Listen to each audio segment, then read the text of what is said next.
Breaking news చూస్తున్నాం. మావోయిస్టులకి మరొక big shock తగిలింది. ఛత్తీస్గఢ్ బీజాపూర్ జిల్లాలో ఈ రోజు మరో ఎన్కౌంటర్ చోటు చేసుకుంది. ఎన్కౌంటర్ లో అగ్రనేత ఆడెల్లి భాస్కర్ అలియాస్ ఆడెల్లు మృతి చెందినట్టు తెలుస్తోంది. అయితే భాస్కర్ పైన 25 లక్షల రూపాయల రివార్డు కూడా ఉంది. భాస్కర్ మృతితో ఒక్కసారిగా ఉత్తర తెలంగాణ మావోయిస్టులకి భారీ దెబ్బ తగిలింది. పెద్ద ఎత్తున షాక్ గురయ్యారు. ఇటీవలే భాస్కర్ రాష్ట్ర కమిటీ బాధ్యతలు కూడా తీసుకున్నట్టు తెలుస్తోంది. అయితే ఆదిలాబాద్ జిల్లా పొచ్చెర గ్రామానికి చెందినటువంటి భాస్కర్ 1994-95లోని దళంలోకి వెళ్ళిపోయారు. సుమారుగా అప్పటి నుంచి ఇప్పటి వరకు కూడా చాలా కీలక బాధ్యతల్లో పనిచేస్తున్నారు. ఇటీవల కాలంలో రాష్ట్ర కీలక బాధ్యతలు తీసుకున్నారు. రాష్ట్ర కమిటీలో బాధ్యతలు తీసుకున్న ఆయన ఈ రోజు జరిగిన ఎన్కౌంటర్లో దుర్మరణం పాలని తెలుస్తోంది.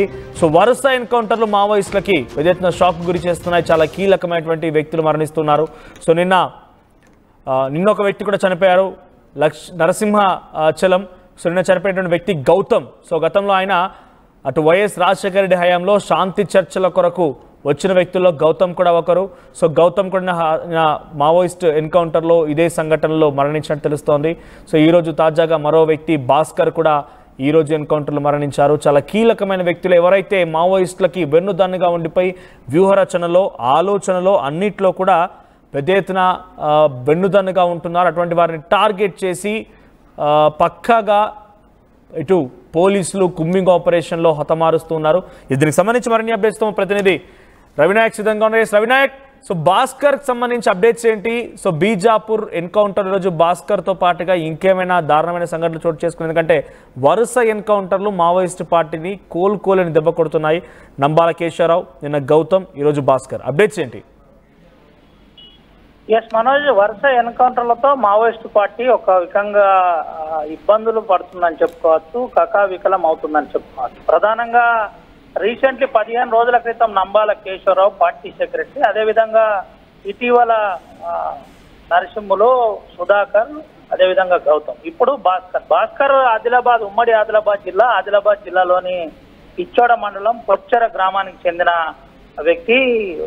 భాస్కర్ కు చాలా పేరుంది. ఉమ్మడి ఆదిలాబాద్ జిల్లాలో ఉద్యమాల్లో కీలకంగా వ్యవహరించిన వ్యక్తిగా పేరు కూడా ఉంది. అయితే ఇటు భాస్కర్ కు సంబంధించిన పూర్తి వివరాలు కనుక చూసినట్టుగా అయితే 1991లో ఎస్ఎస్సి పూర్తి చేసుకున్నాడు. ఎస్ఎస్సి పూర్తి అనంతరం ఇంటర్ విద్య కోసం అటు నిర్మల్ వెళ్ళిన పరిస్థితి. నిర్మల్లో ఇంటర్ విద్యాభ్యాసంలోనే ఆర్ఎస్యు స్టూడెంట్ వింగ్ తో పరిచయం ఏర్పడింది. అనంతరం 1989లో ఉద్యమాలు తనకు ప్రభావితం చేశాయని చెబుతుంటారు. 1994 నుండి 95 మధ్య దళంలో జాయిన్ అయిన పరిస్థితి. 25 సంవత్సరాల వ్యవధిలోనే నేరుగా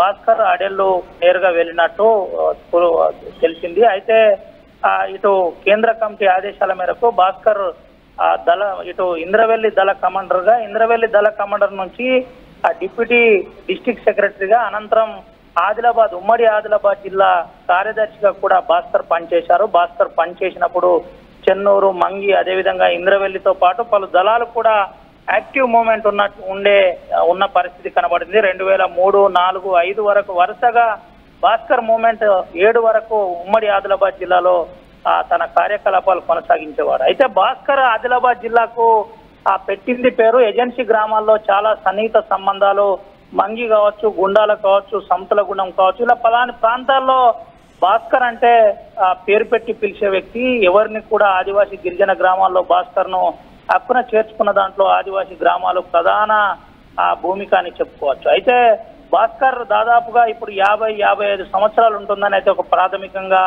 అంచనా వేస్తున్న పరిస్థితి.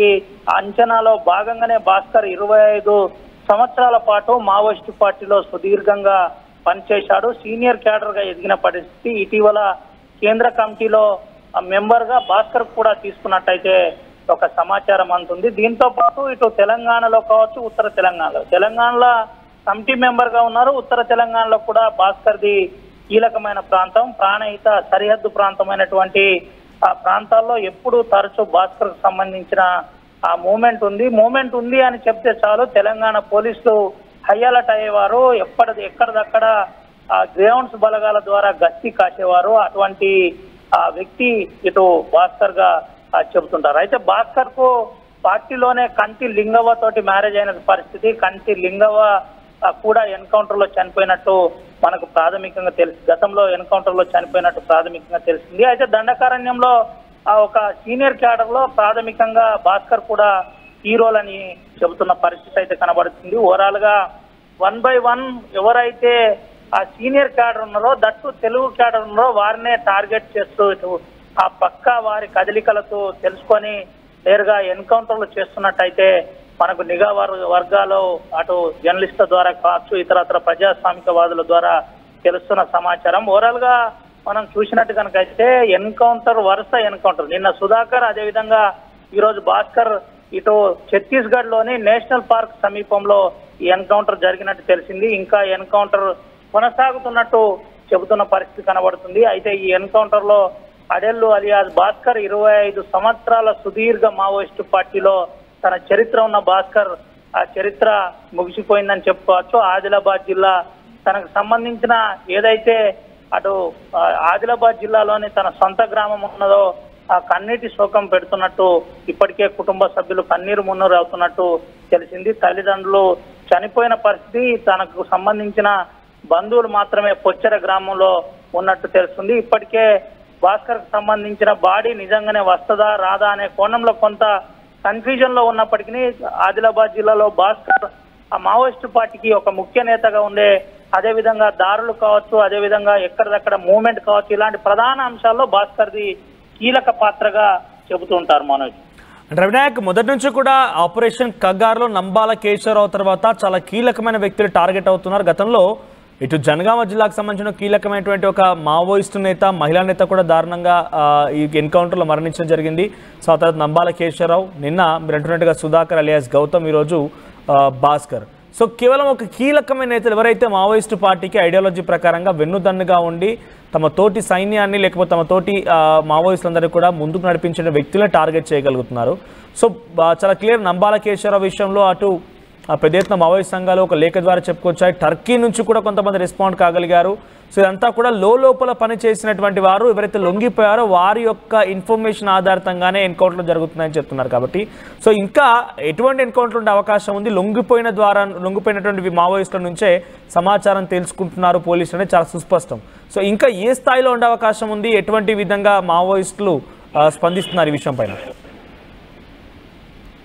ఎస్ మనోజ్, ఒకసారి దీనికి సంబంధించిన మనం పూర్తి ఇన్పుట్ కనుక చూసినట్టు కనుకైతే ఇప్పటికే కేంద్ర కమిటీలో ఎంతమంది ఉన్నారు, కేంద్ర కమిటీలో ఎవరెవరు ఉన్నారు, ముఖ్యంగా తెలుగు నాయకులు ఎవరెవరు ఉన్నారు, తెలుగు నాయకులకు సంబంధించిన ఆర్గనైజేషన్ దండకారణ్యంలో ఉంది, జనతన్ సర్కార్ లో ఉంది, విస్తరణలో 16 రాష్ట్రాల్లో మావోయిస్టు పార్టీ విస్తరణలో కూడా తెలుగు రాష్ట్రాల నాయకులే చాలా ప్రధానమైన నాయకులు, కీలకమైన నాయకులు. కాబట్టి అటు కట్టం సుదర్శన్ కావచ్చు, అదేవిధంగా ఆర్కే కావచ్చు, ఇటు నిన్న ఏదైతే పార్టీ సెక్రటరీ కావచ్చు, అదేవిధంగా అటు వివేక్ కావచ్చు, ఇటు రీసెంట్లీ నిన్న చనిపోయిన గౌతమ్ కావచ్చు, ఇలా ప్రధాన క్యాడర్ నే టార్గెట్ చేస్తూ ఎప్పటికప్పుడు నిఘా వర్గాలు ఆరా తీస్తున్న పరిస్థితి కనబడుతుంది. ఈ నిఘా వర్గాల ఆరా ప్రకారమే ముందుకు బలగాలు పోతున్నట్టు తెలుస్తుంది. ఎక్కడైతే పక్క పాయింట్ ప్రకారమే ఇదంతా జరుగుతుందని అటు పోలీసు వర్గాలు చెబుతున్న పరిస్థితి. ఇటు మరోపక్క ప్రజా సంఘాలు మాత్రం స్పష్టంగా గ్రామాల్లో ఉన్న